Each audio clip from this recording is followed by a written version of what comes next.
everyone, and thanks so much for joining us on the Pregnancy Magazine Facebook page. We are doing a Facebook Live today, and we're so excited to connect with you all. So hopefully you have a little bit of time, maybe you've got a babysitter to watch the kids, and you can just take a couple moments with us this morning. So we are talking about going beyond mom. That is our topic today, and how do we do this? How do we make all this happen, right? And I think this is a great topic for pregnant moms because you're about to enter a really cool period of your life, right? Where everything is going to change. I'm not even sure if you've had a chance to really think about what does that mean to go beyond mom? What are they even talking about? But this is going to be a helpful conversation so you can refer back to it after you have your babies. And then for those of you who've already had your babies, you are in the thick of it, mamas, and we feel ya. And so hopefully we're going to give you some great information to help you take that next step. Because we all love being a mom. It's an amazing experience, but sometimes we want a little bit more than that, right? And that's what we're talking about today. So joining me today is Randi Zinn, and she is author of this book, Going Beyond Mom, How to Activate Your Mind, Body, and Business After Baby. So Randi, let's take a little bit of time and just introduce yourself and tell us a little bit more about your book and the inspiration behind it. Well, first of all, I'm thrilled to be here with you today for this conversation and so happy to connect with your listeners and your followers with Pregnancy Magazine. This is the topic that I love to talk about because I feel like so many women don't even realize that they need to be thinking about themselves in the midst of the motherhood experience or even in lead up to it. But what happens is they literally get pummeled by how challenging it is to even fit themselves into the equation. And it doesn't have to be that way if you're really willing to do the work and the kind of this soul searching of what it means to really put yourself as a priority. This is clearly a personal issue to me. I'm a mom of two small children. I have a 6-year-old and a 2-year-old, a son and a daughter. And I have lived this very, very intimately about, what does it mean to go beyond my mom self? And who is this woman that very much still wants to have a voice, be productive, be the person that I always wanted to develop, in lead up to being an adult, be a partner to my husband, be a friend, be a daughter, all of these things. How do I keep that person, one, alive? And then there's like layer 2, which is, wait a minute, the person that I thought I always was is actually really and truly evolving as I become a mom. And I'm sure that people that are tuning into this conversation today, when they hear things like that, they're going to say, there's a nugget of truth in there for me because I notice that I'm showing up in the world a little bit differently. And the things that I want to do are a little different. The things I want to talk about are a little different. Relationships in my life are changing. And some of that can be incredibly beautiful. Some of it can be incredibly painful because change is hard, especially when we don't understand where it's coming from. So this is a lot of the truth stuff that I love to talk about in my book, Going Beyond Mom, and in this community that I've been building and growing called Beyond Mom, in which women are given permission, finally, to cultivate self during this time. So that's a little bit of like a sense of what I care about and what I love to talk about. And I can certainly share more. Yeah, well, we're going to dive into this today. We're going to talk about a bunch of stuff. And as we're talking, for everyone that's watching live, we would love for you to post your questions. We may be asking you some questions throughout the conversation. And so get involved. We're going to be monitoring all the comments on our Facebook page. And we're going to post a special link so you can get an excerpt from Randi's book. So be sure to look for that as well. And Randi, let's just kind of dive into this. So sometimes moms struggle with balancing motherhood with other areas of our lives. I struggled with it. You were talking about you were struggling with it as well. But why do why do we struggle with this? Like, how did we get to this point? Well, there's a lot of reasons why. And some things are external, like let's put it in the category of culture, the culture we live in. I'll talk about that. And then there's the things that are individual, which are the things that are unique to us, as an individual person. First, let's talk about our culture. So these are things that I think we hear buzz about in, articles we may read or interviews we may watch, but we really start to feel it when we enter motherhood. Women are not taught to put themselves at a level of priority in our culture. And I'm making that big, bold statement because I think most of us as women, and even I think when we enter pregnancy, we start to feel it. It's like everything else becomes first. Yeah. Of course, I'm not an insensitive mom. Of course, our babies come first, but there's a learning that needs to happen. First, we have to understand that women are never going to feel like they are the first top priority in our culture. So what do we do about that? Well, what we do is we start to own on the individual level that, well, yes, I can be priority in the culture of my life first and foremost. And even if, society isn't set up to function that way all the time, I can create a microcosm in my home and in my community that says, I can take excellent care of myself. I can be the woman that I want to be. And then, that saying, like one light at a time, I start to show the women in my sphere what it looks like to take amazing care of myself and to be a light in my home and in my community and to do things that matter to me and what that looks like. That, by the way, is what my book is about. That's how do I do this in the context of my daily life. So what does it mean to put yourself first? This whole idea of it's not selfish, it's self-love. Well, yes, it's something like that, but it's really on the individual level, understanding that when you are intact, and by intact, I mean you're physically not falling apart, which many women after they have babies are very much falling apart. Yeah. I mean, this is not news to someone in who works with Pregnancy Magazine. Mm-hmm. Many women have not figured out how to rehabilitate themselves. Now, some of that is cultural. We don't live in a system like we do in Europe where pelvic floor specialists are included in your health insurance, Right. We don't. So how do we take care of our bodies again? The good news is there are many, many tools out there, which I talk a lot in chapter 1 of my book, where we start with our body. We also have to understand that, women get very heady mentally, like I'm very overwhelmed in early motherhood. Well, it's overwhelming. It's emotional, it's hormonal, there's sleep deprivation.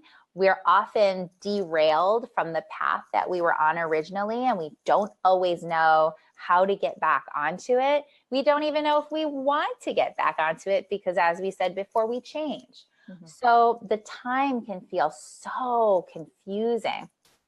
Well, this is my takeaway from really navigating this myself. We live in a culture, again, back to culture, that's very external, dictating what we feel on the internal. And the Beyond Mom movement says, well, we need to reverse that. And it needs to be the internal dictating where I send myself on the external. So this is everything to do with mindfulness, meditation, deep breathing, walks in nature, working out, whatever it is that allows you to feel like you can even hear your own inner voice. That's the kind of work we're talking about. Because, women say to me, well, I just don't know if I should go back to work or if I should stay at home with my baby. I want my kid to be well-rounded and feel good. And I want to be well-rounded and feel good, but I don't know which direction to go. Well, What I've realized over time and connecting with thousands of women who are doing a variety of things to find what balance looks like in their life is that one woman's absolutely magnificent, healthy life is to stay at home with her child. And another woman's excellent, balanced, healthy, loving life is going back to work. And it's because she has figured out, or something in the middle, which a lot of women do, something in the middle.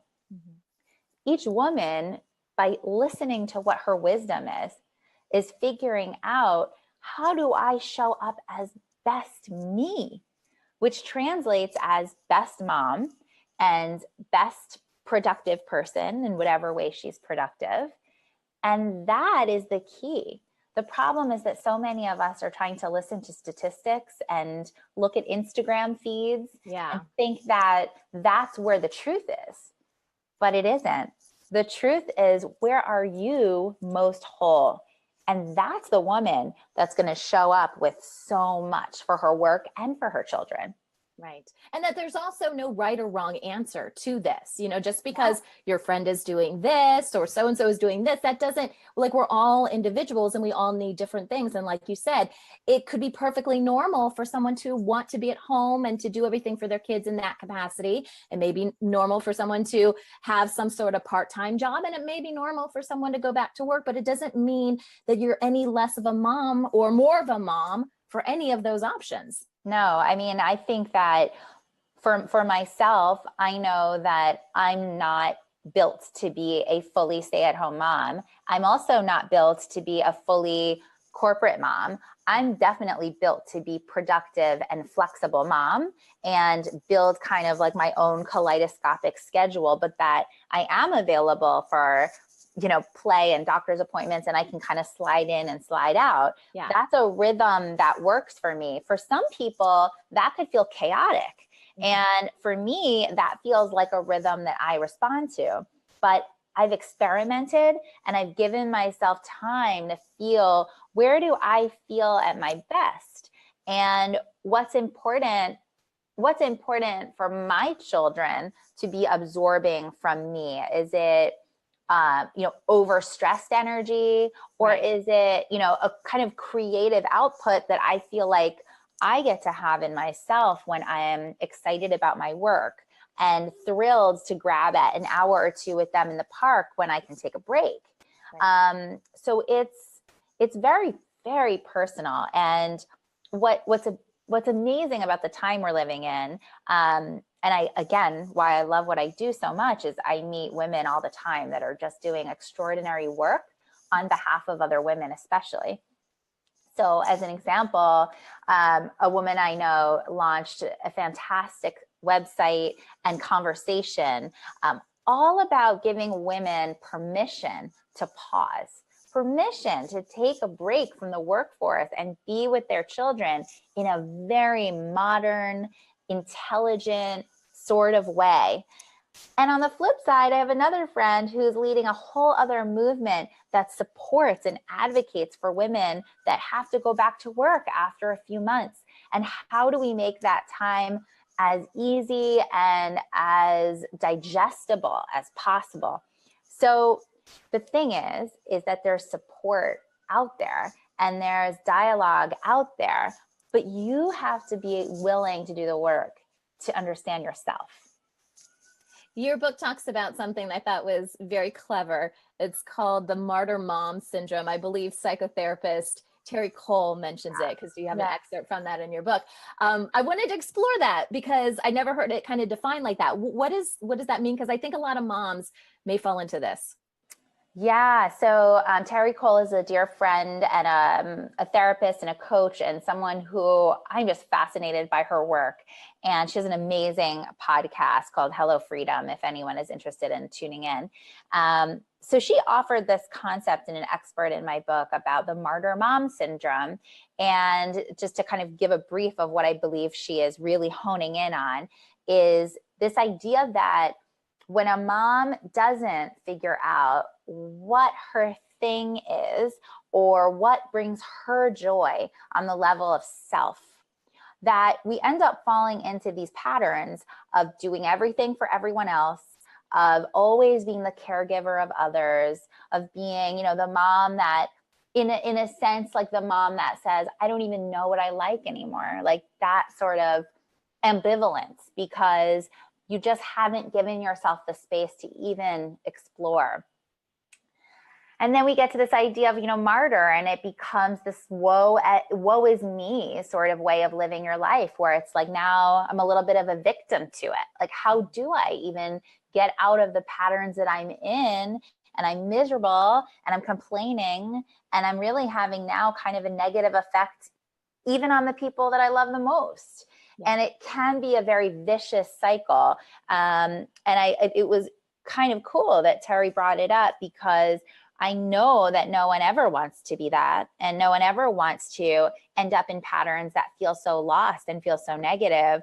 But certainly you can, if you're not carving out even tiny bits of time that are dedicated to you and only you, which we can talk more about, what that is and how do we do that. Yeah. I don't even think we realize it's happening. And then we get to a point sometimes, like in my case, I had baby after baby after baby. Like at one point I had 4 kids ages 3 and under. So I got into this, I'll call it a rut, if you will, and it would have been so easy for me to kind of go along that path and completely lose kind of who I was, a sense of self. But it takes that effort. And really that's why we're bringing this up today, right? We want to give people the tools to be able to, understand if they're kind of going down that path, and then how to bring them back. So let's talk about how we do this, how we go beyond mom. I can safely assume that any woman who has had a child, let's say a year to 2 years ago, will look back and say, whoa, I have changed. Right? I mean, have you ever met a woman who has gone through the experience of becoming a mom who've said, oh no, I'm exactly the same, I haven't changed a bit? No, of course not. That exists. Yeah. No, never happens, never will. Okay. So change is full of incredible potential. Change is also incredibly hard. And I just think that, again, things have become very linear in relation to what you need as a new mom. There's guides for products. There's guides for classes and entertainment and ways to, develop the wellness of your child. There's guides for any number of things, but really acquainting yourself with this new you, if it's done with a certain mindset, it can be the most beautiful journey of a lifetime.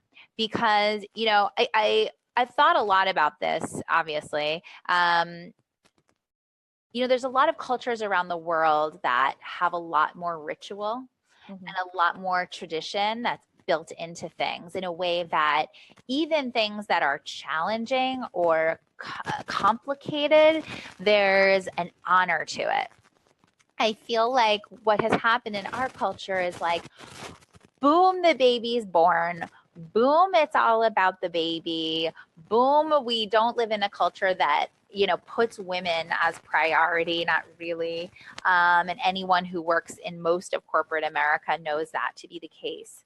And so where is the moment that we get to really usher ourselves into this new phase of our life and have deep, deep respect for it, and have an honor for the fact that, just as there's like a cycle to it, like the seasons change, our bodies change, and it's crazy weird to watch how it all shape shifts.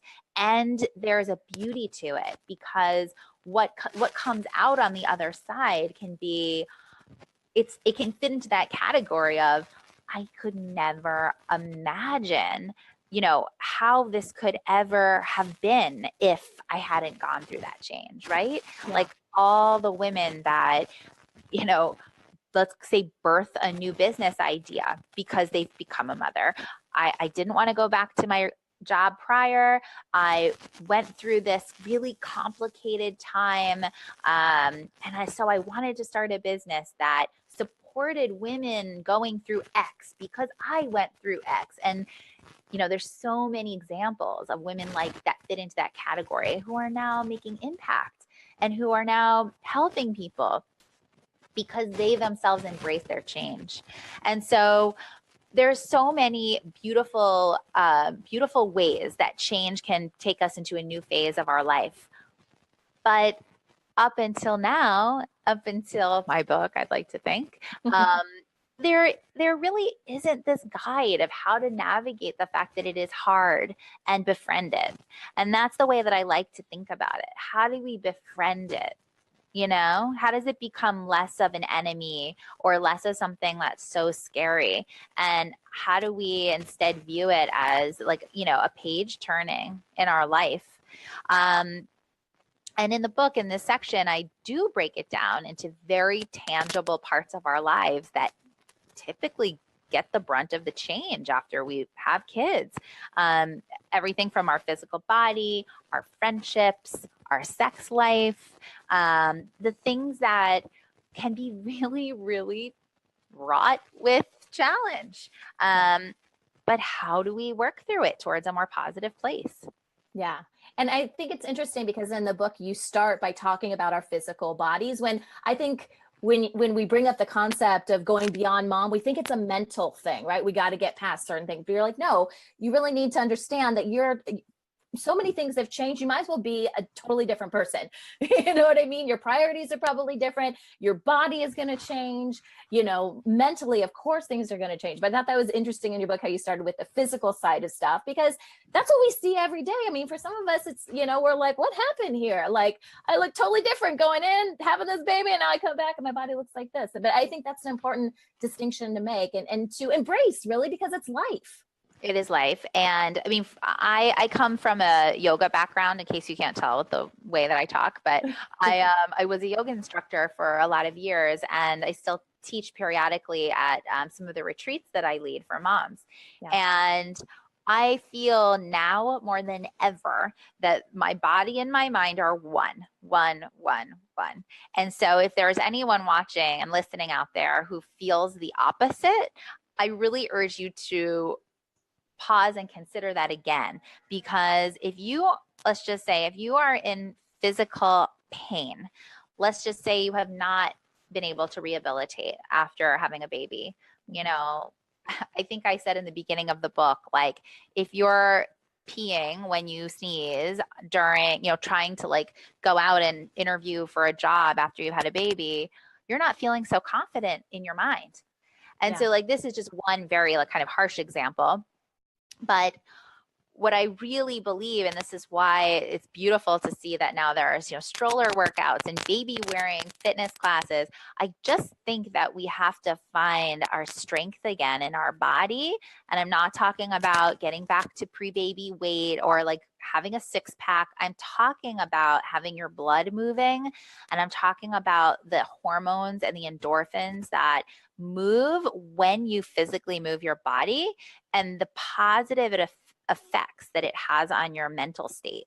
And the fact that if you are feeling even an inkling of depression after having a baby, which is incredibly normal, that most physicians would tell you to move your body. So, you know, this is a very linked connection.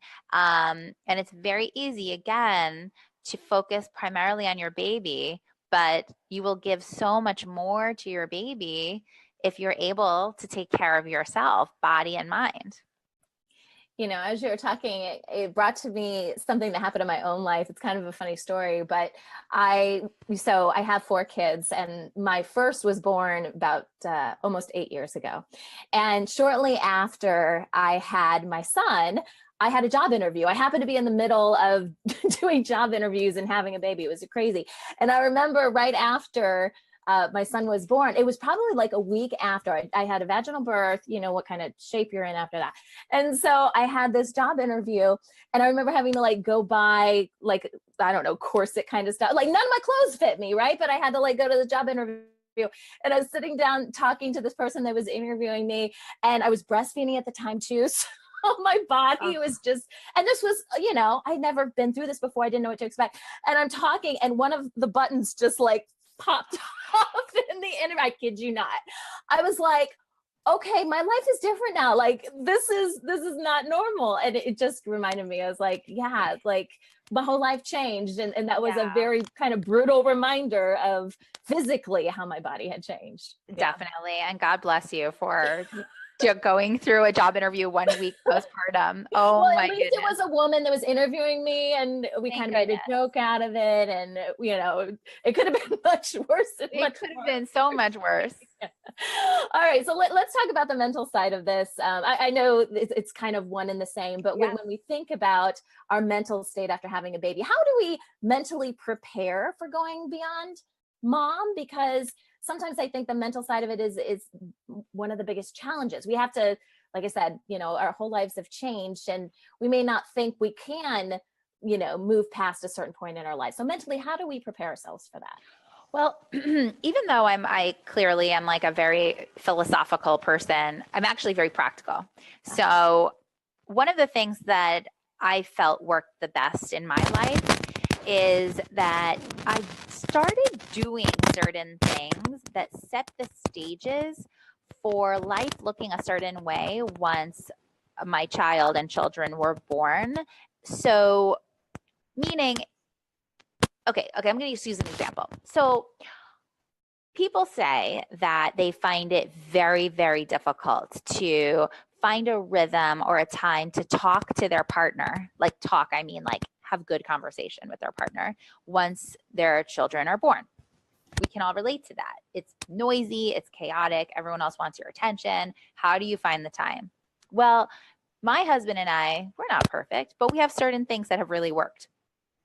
Right? I think it was like right around the time we first started dating, we discovered that we had this pattern that really worked, where once a week we would have what we called couch time, which was sit on the couch, like turn everything off, no distractions.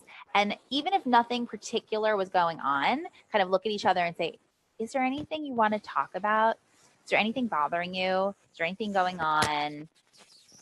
I have to tell you that that habit has saved us. It saved us. It's like the fact that we know how, maybe it's not the same night every day of the week because things are different, but we have that practice. We have that ability as a unit, as a couple, to sit down, turn it off, look each other in the eye and say, is there something you want to talk about? Is something bothering you? Or is there something great you want to share? Whatever, but that we're carving that space out. It's a rhythm. It's a practice. Another example, my husband is a very independent person. When we first started dating, he said, I go out with the fellas on Thursday night. It's really important to me that I have time with my friends, like just to kind of let loose a little bit. And he said, and I know that you need that too. So I am totally cool with Saturday night being like your night. We can go on a date, we could stay home, but if you have priority to go out with your friends, that rhythm has also saved us because we both have time to socially kind of like stretch our limbs out a little bit, and we support each other in doing it. I share these bits because you ask, well, how do we mentally prepare ourselves? Right. Well, we create patterns and rhythm and ways of living our life ahead of time that will put ourselves in the best of habits, so that when baby comes and the world turns upside down a little bit, you know, you take the time to adjust. But when you're ready to say, dear God, if I don't have a cocktail with my girlfriends, you know, or if I don't feel like I have a solid conversation with my partner, it's not so hard to grab at it because you have that rhythm. So you could take that wisdom and place it onto a lot of different things. You can even put it to a meditation practice. It's something that you do repeatedly. You do it over time so that when you really need it, it's there for you. You know how to do it. We're still getting some interference there with your mic. I'm wondering if we should. Do you want me to take it out completely? Yeah, let's go now. I know you're going to sound a little bit more hollow when we do that. Sorry, guys. But I think it might work as long as you can still hear me. I can totally hear you. Can you hear Okay. me? Yeah. You're just a little bit more faint. So everyone, you may need to adjust your volume a little bit. You gotta love live video, everyone. All Yes. right. So let's talk about, you mentioned something in your book that I thought was interesting, and it's probably very true. For those of us who have more of an entrepreneurial spirit, I'm included in that mix too. The moment I had a baby, I felt like, I don't know, that I could be so productive, and all my effort was spent on this child. And when that child didn't need me quite as much, I'm like, well, what am I going to do with my time? I could do this. I could do this. Suddenly I became this, I don't know, person with a million different hands. I could do whatever I wanted to do.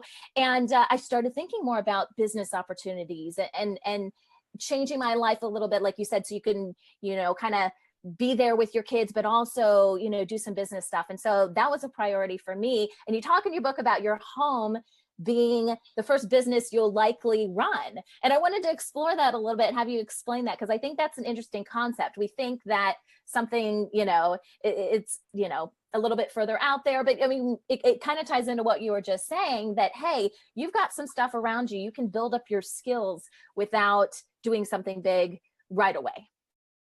Totally. So I don't think that, I mean, just so everybody knows who's listening, I didn't come to some of this wisdom because I did it all right. I came to a lot of this wisdom because I did some things that were pretty messy and didn't work out. And I really saw where opportunities were missed and where the next round or the next go, I could do it in another way. That was a lot more sound and a lot more clear. So when my son was born, so now it's like, 6.5+ years ago, I look back and I'm like, oh, that poor dear girl, right? You look back on yourself and you're like, oh, right. Only I could just give her a hug. And I just didn't really understand that the values that I had as a person, as a future entrepreneur, was very much the person that would have to share those values in my home. And not only with my child, but with anyone who came into my home to help it rock and roll. And so in our case, we don't have family nearby. All our family is an airplane ride away. And we needed help. We needed a housekeeper. We needed a nanny. When you don't have family around and you're two entrepreneurial parents, yep, how are you going to make it happen? So this is our case here where we live in New York. And I had to figure out how to become the woman that I wanted to end up being out in the world in my home first. And the two ended up kind of like blurring together. For myself, it was always a challenge because fairly typical of many women leaders, it's easy for me to connect with people. It's easy for me to feel compassionate to people, but it was harder for me to really be clear about what I needed and both give someone human connection, but also have a lot of respect for myself and what my needs are. That dynamic was challenging to me.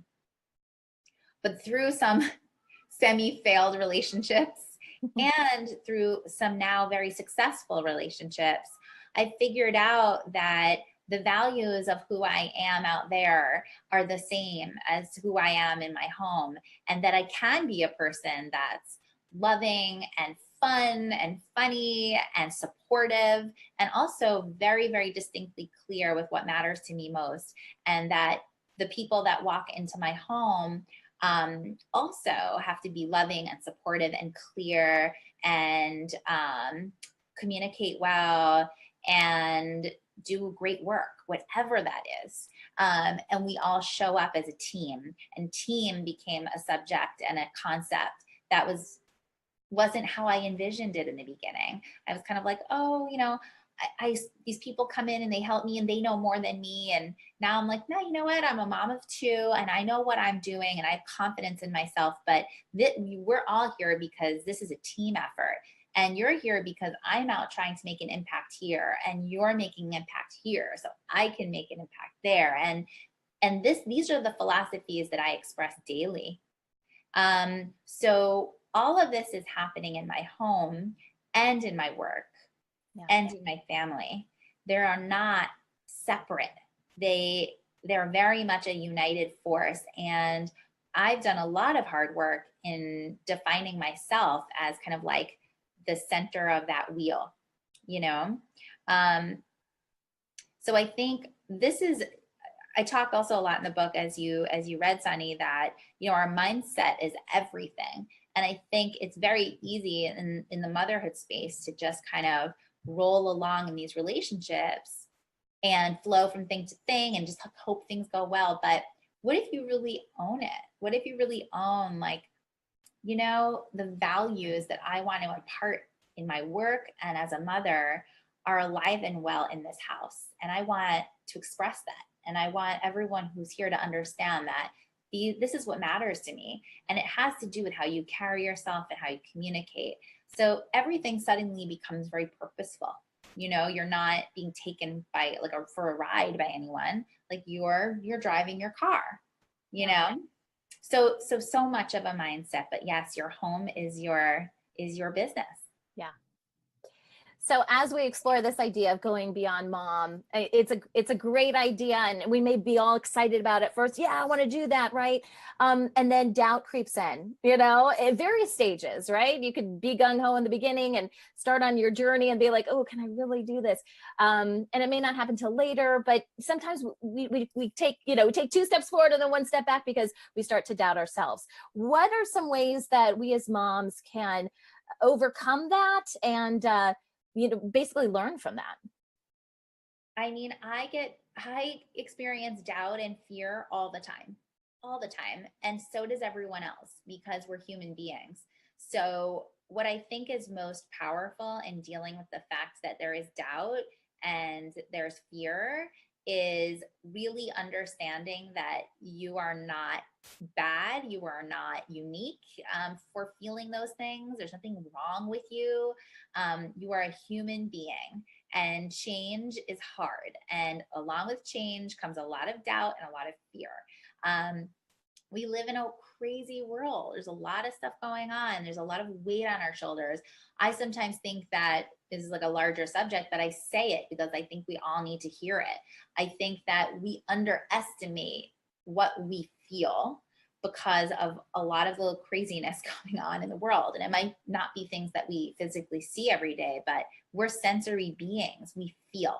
So many women I know, you know, experience worry or anxiety and don't always know where to place it. And sometimes we just have to be kind to ourselves and say, you know, this is because life is intense and we feel it. And so I guess these are what I would call practices of compassion, to be compassionate for yourself, no matter what you feel.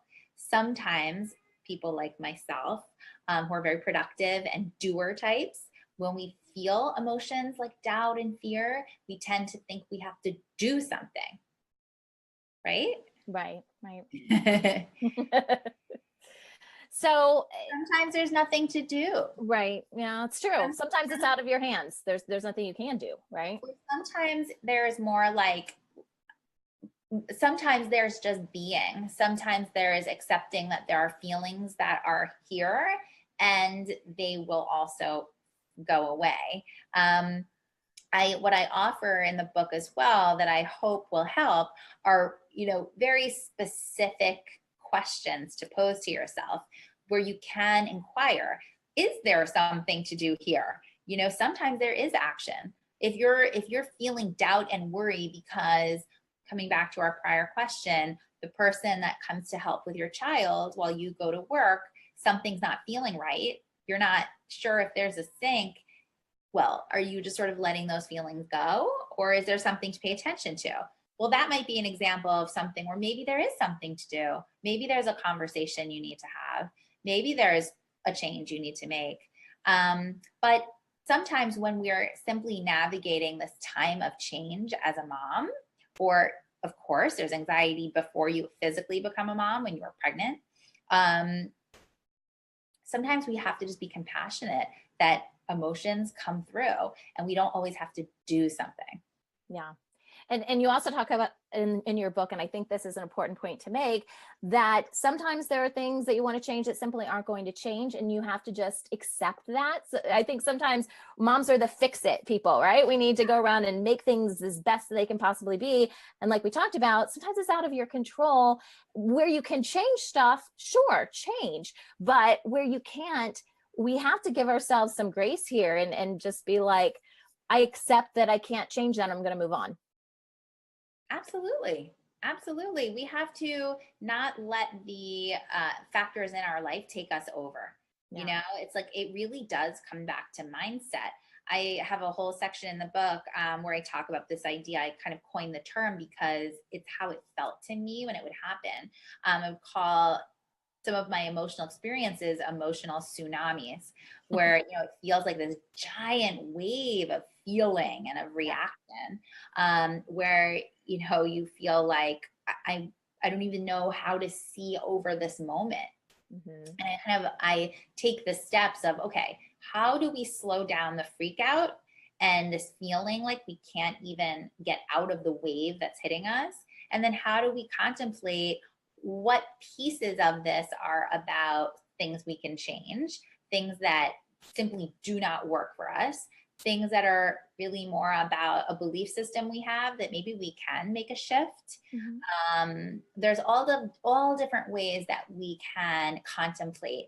But the big thing that I suggest is when you do have an emotional tsunami, not to jump into reactive conversation too quickly, but to give yourself the time to really, really, really focus and contemplate what it's even about before you communicate. Yeah. So the last point that I wanted to bring up, Randi, before we wrap up our conversation today is talking about balance in our lives, because, we want to go beyond mom. We want to do all these things, but then I think most of us pull ourselves back and we're like, well, we need to have some balance here. I think most of us feel more confident in ourselves when we feel like, most areas of our life, we're giving, equal weight to the things in our lives that are important. So what advice do you have for maintaining that type of balancehood, specifically between motherhood and business? Well, no week is exactly the same. So I feel like in this idea of balance, which I think we could define as some feeling like all the parts of our lives get some kind of acknowledgement. So, our children and our family gets quality from us, and our work also gets quality from us. And then other stuff too, relationships we have and time for ourselves, everything gets a little bit of quality. I guess that's what I would define as some feeling of balance. But I think we have to be aware of and comfortable with that whatever is defined as balance will change, right? So from like week to week, we know we can have a great week planned, but if a child gets sick, that whole week changes. So as one example. So we understand that some idea of balance shifts.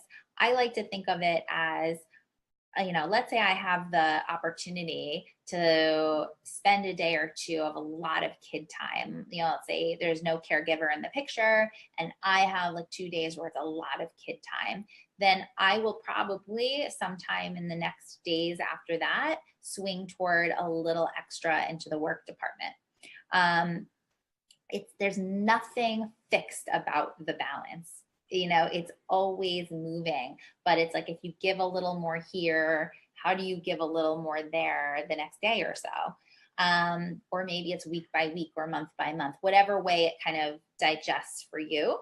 But I think there has to be a peacefulness in the fact that it's never going to stay exactly the same, but it's kind of like always like a moving target, which can feel really unsettling. And I think that's why so many women feel like, I can never be it all. I can never do it all. I feel like I'm failing at something all the time. But I think that that's also a perception. I don't think most women are failing all the time.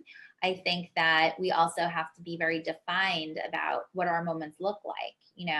If we are spending time with our kids, but we're also on our phones trying to work simultaneously, which we all try to do sometimes, and there's nothing wrong with trying to do it sometimes, but I think if we can be clear about our time commitments and we say, okay, for the next hour, 2 hours, not working, like I'm with the kids, then I will focus on my work at the next opportunity that I have at a time when the kids are not distracting me. So we have to always be negotiating. And I wish I had an answer of like that there is a perfection moment. But one of the things that I think the gift of more of an entrepreneurial type of experience is that you have the privilege of being able to constantly define it for yourself and shift gears if you want to or need to. It's like it never stops, but you get to write your own story. Yeah. And I really like when you talked about really being present in the moment, because I think about my own life and I'm always thinking like one step ahead. Yeah. Right. So what am I doing next? And because of that, I feel like you said, like I'm not given, nothing is really, percentage wise, nothing is exactly where I want it to be. I don't feel that balance because I'm not really committing to anything. I'm a kind of like, when you do that, you're not really fully present and enjoying whatever it is that you're doing. If you love your work, enjoying your work. When you love spending time with your children, spending time with your children.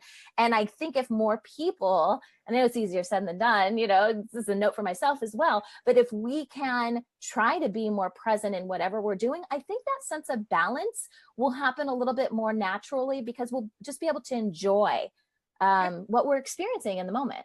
Right. Well, because if you're actually present, you're actually absorbing the moment. The people with you are feeling your presence. Yeah. So that you look back at, that 1 hour you're with your kids and you feel satisfied. Right. That's what it is. It's it's satisfying for sure. Satisfying and for everybody. And the same with your work. I mean, try writing an email with your 2-year-old on your lap. I do it all the time.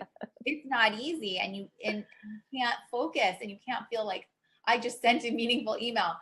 But if you save it for when you can focus and really read it and do whatever, and then hit the send button with clarity, you're satisfied. Yes. It's the same kind of thing. And it's by no means is it perfect. Of course not.